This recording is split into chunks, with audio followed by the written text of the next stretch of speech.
Eh bien, c'est intéressant d'avoir maintenant ce recul de 25 ans. Il y a des choses dont on ne se rendait pas compte au début qui allaient prendre une évolution et il y a des choses qui ne sont pas encore en bout de parcours, entre guillemets, c'est-à-dire tout ce qui est la responsabilité chaîne. Maintenant, on voit que c'est très important, même au niveau international, que l'OIT, pour le moment, est occupée à analyser une espèce de convention, on n'en est pas encore là, d'avoir une convention pour traiter des responsabilités de chaîne. C'est-à-dire, est-ce que nous sommes responsables en tant qu'acheteurs d'un t-shirt de savoir s'il a été confectionné par un enfant au Bangladesh. Et c'est la discussion qu'ont les employeurs dans la chaîne. À ce niveau-là, pour le moment, ce n'est pas notre problème, c'est le problème de l'État membre qui doit faire en sorte qu'il n'y ait pas de travail des enfants, qu'il n'y ait pas de mauvaises conditions de travail, de sécurité, de santé dans toute cette chaîne.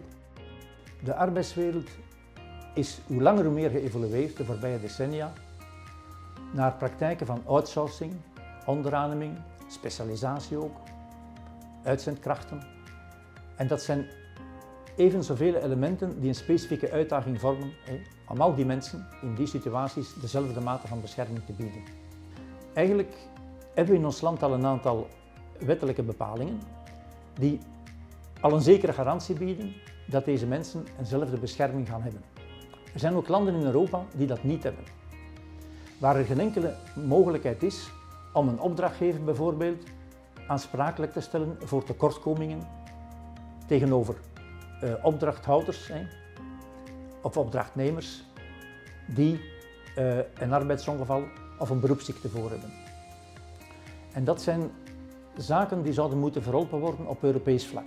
Hopelijk zijn de sociale partners zelf op Europees vlak initiatiefnemer om op dat vlak iets te veranderen. Als we kijken naar de toekomst, wel, dan moeten we ook eventjes kijken naar het afgelopen jaar, waarin corona een belangrijke rol heeft gespeeld en waarbij we vaststellen dat toch wel meer en meer thuiswerk is ingeburgerd geraakt. En ik denk dat men daar ook niet meer gaat van afstappen.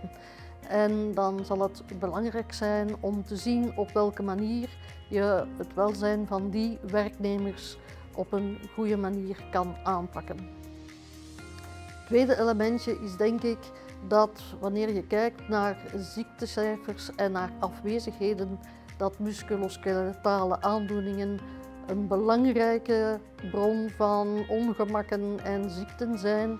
En dat je dus daar toch wel iets gaat moeten aan doen. En het is te hopen dat we daar ook wel wat wetgeving kunnen rond ontwikkelen.